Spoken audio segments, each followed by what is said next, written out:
Cambridge Ielts 2 by the University of Cambridge Local Examination Syndicate.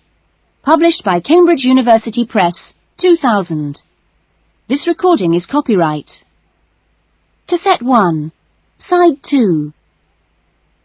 Test 2. You will hear a number of different recordings, and you will have to answer questions on what you hear. There will be time for you to read the instructions and questions, and you will have a chance to check your work. All the recordings will be played once only. The test is in 4 sections. Write all your answers in the listening question booklet. At the end of the test, you will be given 10 minutes to transfer your answers to an answer sheet. Now turn to section 1. Section 1. Gavin, a newly arrived student, wants to insure the contents of his apartment. He calls an insurance agent to ask for information. First, you have some time to look at questions 1 to 6.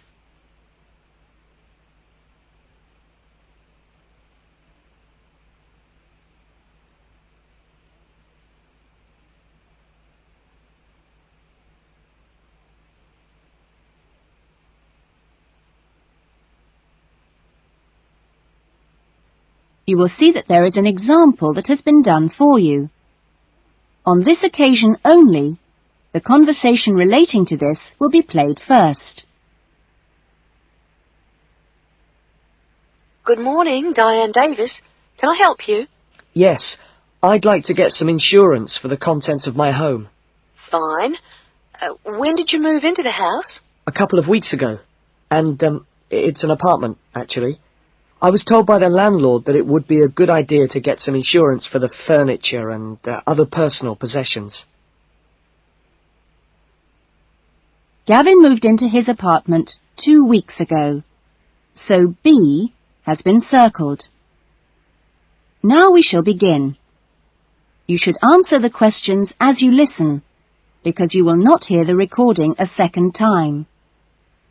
Listen carefully to the conversation and answer questions 1 to 6. Good morning, Diane Davis. Can I help you?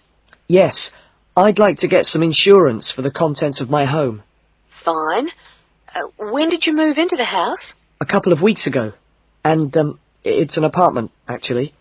I was told by the landlord that it would be a good idea to get some insurance for the furniture and other personal possessions. Fine. Well, let's get some details. What kind of apartment is it? It's a 2-bedroom apartment. Huh? What floor is it on? Why do you need to know that? Because it affects the cost of the insurance. An apartment on the ground floor isn't as protected as others, and there's more chance of a break-in. Really? I didn't know that. It's on the second floor. Second. And how much is the rent? It's $615 per month. Good. And where is it located? In Biggin Street, South Hills. I see. And what things did you want to insure? Well, what do you recommend? Well, the most important things are those which you would normally find in a home. Things like the television, fridge, and so on. I see. Well, I've got a fridge and a stereo system, which I've just bought from a friend. And how much did you pay for the fridge? $450. 50 or 15? 50. And the stereo system cost $1,150. Have you got a television? Yes, but it's very old and not worth much. Okay. Well, is there anything else you want to insure? Yes, I've got a couple of watches and my CDs and books. How much do you think they're worth? The watches are worth $1,000? For both of them? No, each one. And altogether, the CDs and books cost me about $400. Okay, so the value of everything you want to insure is $4,000. How much will the insurance cost? Let me see, $4,000 divided by plus 10%. Right, so this kind of insurance, that's private contents insurance, it comes to $184 for a 12-month period. $184? Well, that sounds pretty good. Okay, I'll take that policy. Before the conversation continues, you have some time to look at questions 7 to 10.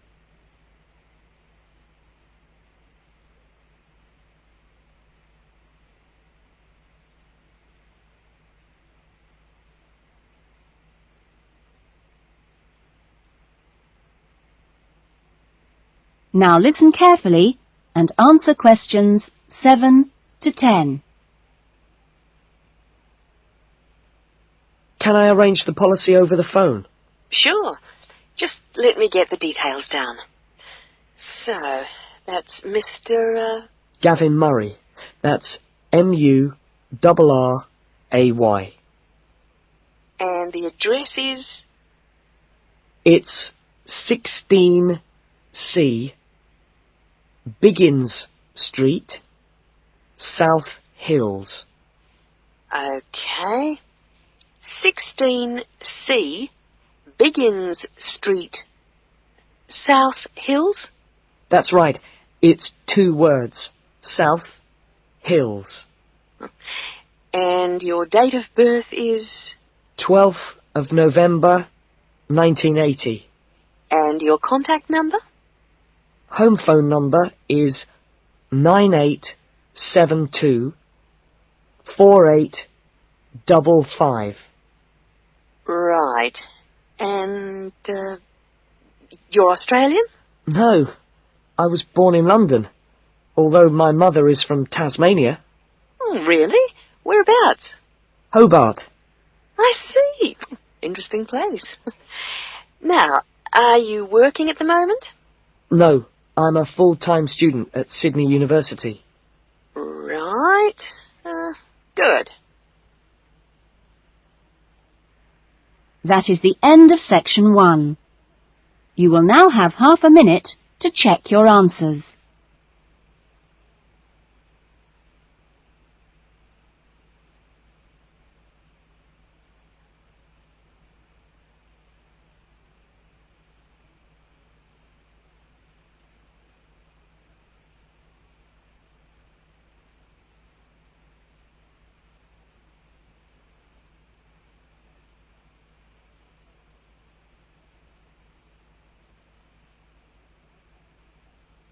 Now turn to section 2.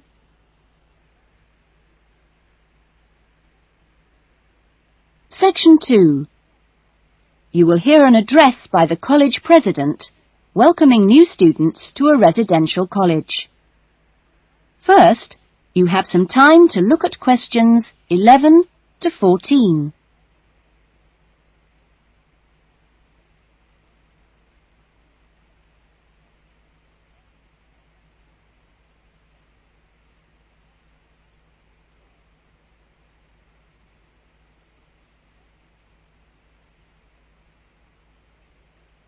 Now listen carefully to the first part of the talk and answer questions 11 to 14.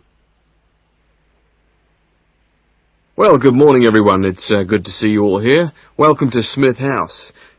Smith House, as you may or may not know, is one of the oldest residential colleges of the university. As you can see, the building you're in now, which contains this main lounge, the dining room, the recreation room, the kitchen and the offices, was part of the original old house built in the 1840s to be used by the family of George Smith. That's, of course, how the house and college got their names. The original house was converted into a residential college for the university in 1940, and since then has continued to be added on to and modernised. You'll notice when you receive your room allocation in a few minutes that your room number either begins with the letter N, S or W, like this one here. The first letter refers to the 3 wings of the college, which come away from this main building. Of course, the letters represent the 3 directions, in this case, north, south and west. Each wing has 2 floors, and so the next number you see is either 1 or in this case 2, and this indicates which floor your room is on. The number after that is your individual room number.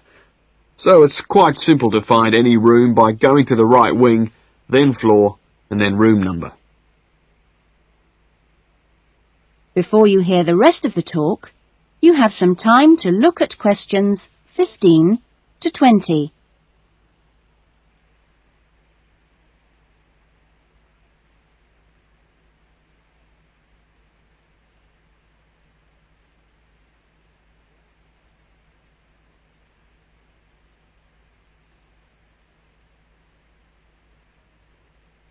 Now listen carefully and answer questions 15 to 20. You'll also notice, when you receive your orientation pack shortly, that there are 2 keys. One is the key to your room, and only you have that key, and the other is a key to the front door, which you've just come through here from the street. This door is closed and locked at 8 p.m. every night, and opened again at 7 a.m. You'll need your key if you're coming back to the college between those times. We ask all students to always enter and leave the college through the front door. You'll notice at the end of each corridor that there is another door, but these are fire doors and are kept locked from the outside. They should only be opened from the inside in case of emergency. In your fees, you've paid a laundry fee, which covers the cleaning of bed linen and towels. All bed linen and towels are clearly embossed with the name Smith House, so it's easily identifiable. If you want your other laundry to be done by the college, this can be arranged for a small extra fee. There are only a few rules here at Smith House, and we have these rules so that we can all live comfortably together. The most important rule is that there must be no noise after 9 p.m. There is also no smoking in the rooms or anywhere inside the college, but smoking is permitted on the balconies. All meals are served in the dining room. Meal times are listed in your orientation pack.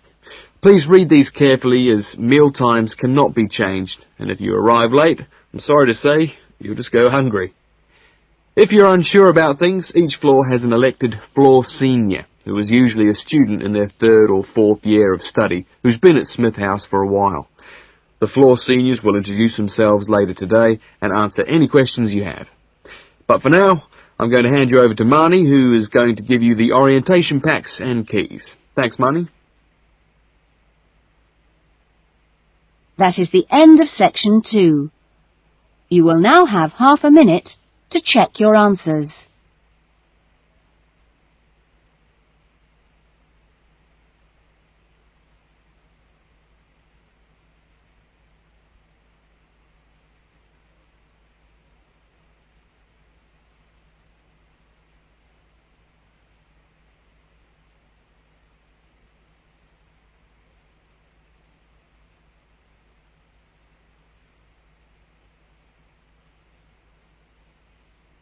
Now turn to section 3.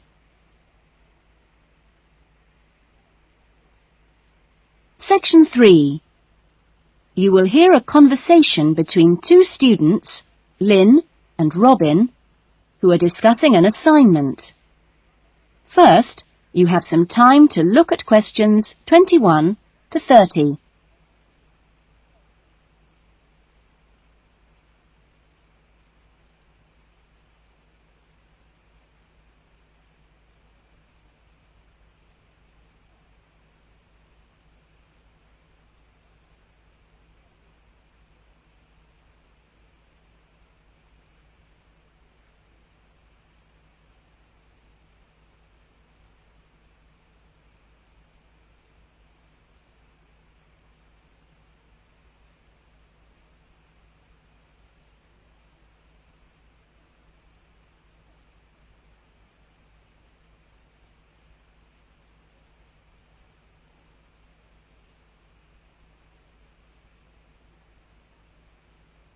Now listen carefully to the conversation and answer questions 21 to 30.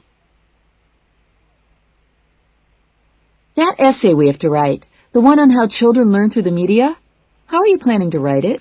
Well, I've given it some thought, and I think that the best way to approach it is to divide the essay into two parts. First of all, we'd have to look at some examples of each type of media. Yes, what they are. Then we could describe how we can use each medium so that children can learn something from each one. Exactly. Maybe we could draw up a table and look at examples of each medium in turn. Let's see. The different forms of media would be the print media. Here you'd have things like books and newspapers, that sort of thing. And included in these are the pictorial forms of print media, like maps. Yes, maps are really just formal pictures, aren't they? And then there are what we call the audio forms of media, where children can listen. CDs and radios are probably the best examples because a lot of children have access to these, especially radios. And this would lead into the audio-visual media, which can be seen as well as heard. Film, television, and we mustn't forget videos. Yes, but there's a final category as well. Computers that make up the so-called electronic media. In the United Kingdom and Australia, they say that 1 in 3 families has a computer now. Yes, I believe it. Well, that's a good list to start with. We're really getting somewhere with this essay now. So let's move on to when each type of medium could be used. I guess we could start by trying to identify the best situation for each type of media. What do you mean? I'm talking about whether each medium should be used with different size groups. For example, we could look at pictures and ask whether they're more useful for an individual child, a few children together, or a full class. In this case, I'd say pictures are best with individual children because they give them an opportunity to let their imaginations run wild. Yes, I see. Let's take tapes next. Although tapes look ideal for individual children, I feel they're best suited to small group work. This way, children don't feel isolated because they can get help from their friends. Computers are the same. I think they're better with small numbers of children, and they're hardly ever useful with a whole class. Videos, however, are ideal for use with everyone present in the class, especially when children have individual activity sheets to help them focus their minds on what's in the video. And what about books? What would you recommend for them? Books are ideal for children to use by themselves. I know they're used with groups in schools, but I wouldn't recommend it. Other pictorial media like maps, though, are different. I'd always plan group work around those. Give the children a chance to interact and to share ideas. I agree. Teachers often just leave maps on the wall for children to look at when they have some free time. But kids really enjoy using them for problem solving. Yes. Different people have different ideas, I suppose. Yeah, and different teachers recommend different tools for different age groups. That is the end of section 3. You will now have half a minute to check your answers.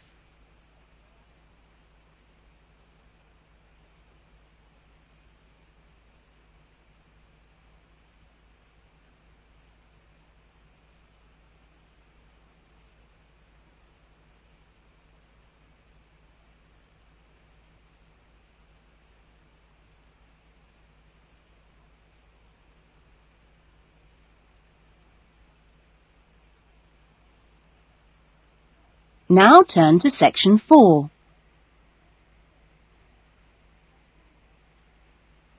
Section 4.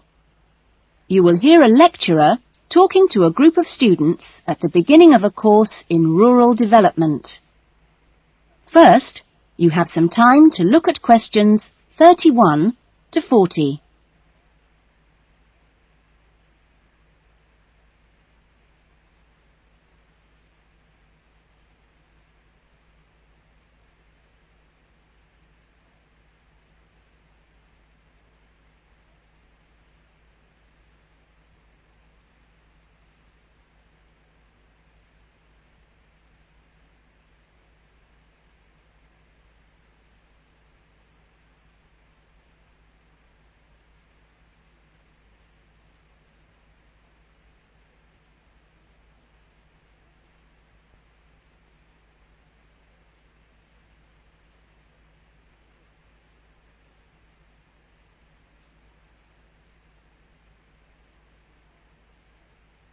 Now listen carefully to the talk and answer questions 31 to 40. I hope that this first session, which I've called an Introduction to British Agriculture, will provide a helpful background to the farm visits you'll be doing next week. I think I should start by emphasising that agriculture still accounts for a very important part of this country's economy. We are used to hearing the UK's society and economy described as being industrial, or even post-industrial.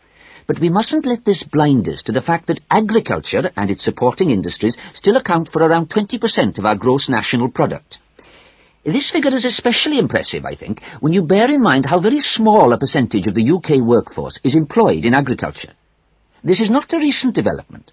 You'd have to go back to 1750 or so to find a majority of the workforce in this country working in agriculture. By the middle of the next century, in 1850 that is, it had fallen sharply to 10%, and then to 3% by the middle of the 20th century. And now, just 2% of the workforce contribute 20% of GNP. How is this efficiency achieved? Well, my own view is that it owes a great deal to a history over the last 50 or 60 years of intelligent support by the state, mainly taking the form of helping farmers to plan ahead. Then the two other factors I should mention, both very important, are the high level of training amongst the agricultural workforce, and secondly, the recognition by farmers of the value of investing in technology. Now, although the UK is a fairly small country, the geology and climate vary a good deal from region to region. For our purposes today, we can divide the country broadly into three.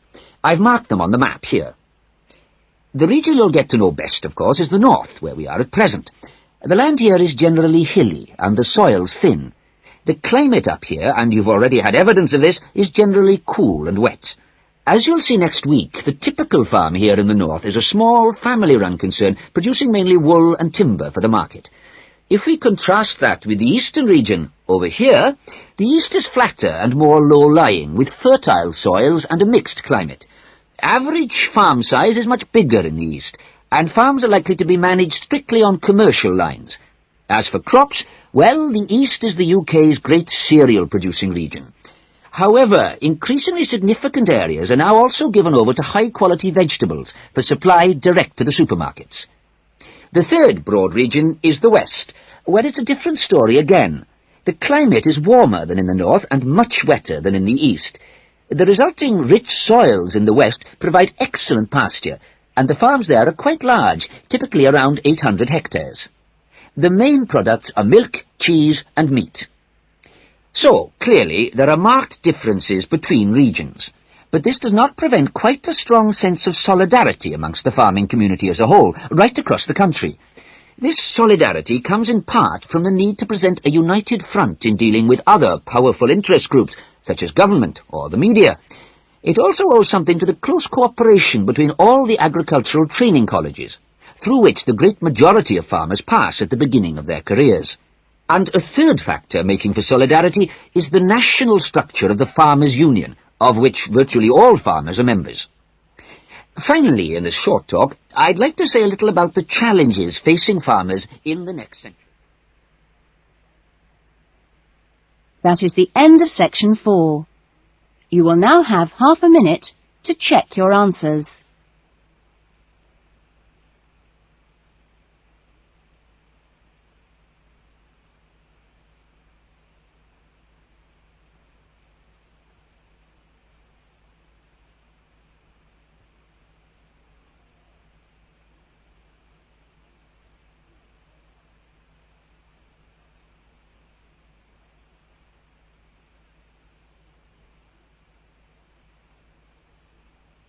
That is the end of the listening test.